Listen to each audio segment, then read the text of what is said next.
Thomas and Friends, making tracks to great destinations.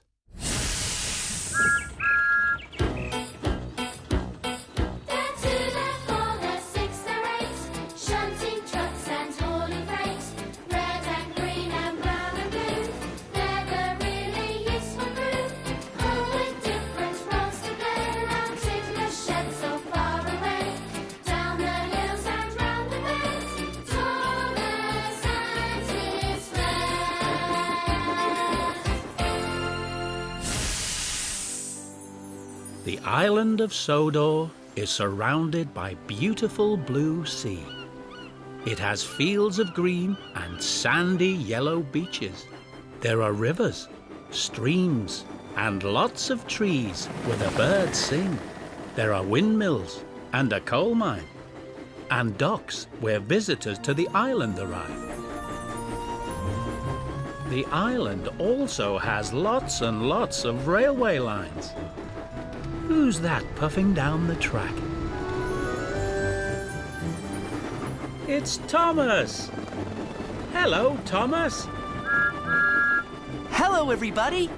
Welcome to the island of Sodor!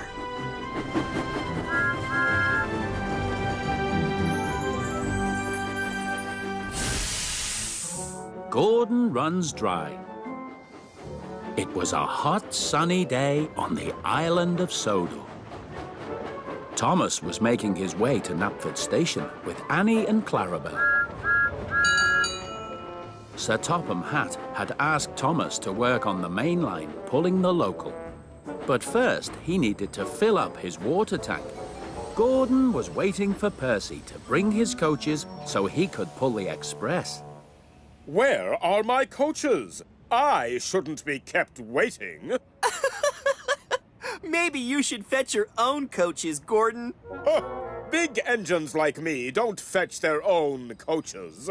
I pull the express, the most important passenger train on the island of Sodor. Local trains are important, too. Local trains are too slow. They stop at every station. The express only stops at big, important stations. At last, Percy arrived with Gordon's coaches. And Thomas went to the water tower to fill up his tanks. Make way for the express! Paxton was hurrying down from the Blue Mountain Quarry with a big load of stone. He didn't know that Gordon was approaching from the other direction. The signal changed to red just as Paxton was approaching it. He had to stop very quickly. Express coming through! A big stone flew out of one of Paxton's cars and bashed off Gordon's boiler. Sorry, Gordon. Are you okay? That stone gave you a nasty thump. Yes, Paxton, I'm fine. You can't damage a big, strong engine like me so easily. You should be checked for damage, though, Gordon. Nonsense! I have to hurry. The express must not be late. And Gordon hurried on his way without waiting to be checked over. Gordon hadn't gone very far when his boiler began to run dry. That's funny. I thought I had plenty of water. Luckily, there was a water tower just ahead. I'd better stop and fill up again. But the passengers were not very happy. They didn't want to be late. Gordon hurried on his way as quickly as he could. But he hadn't gone very far when his boiler felt dry again.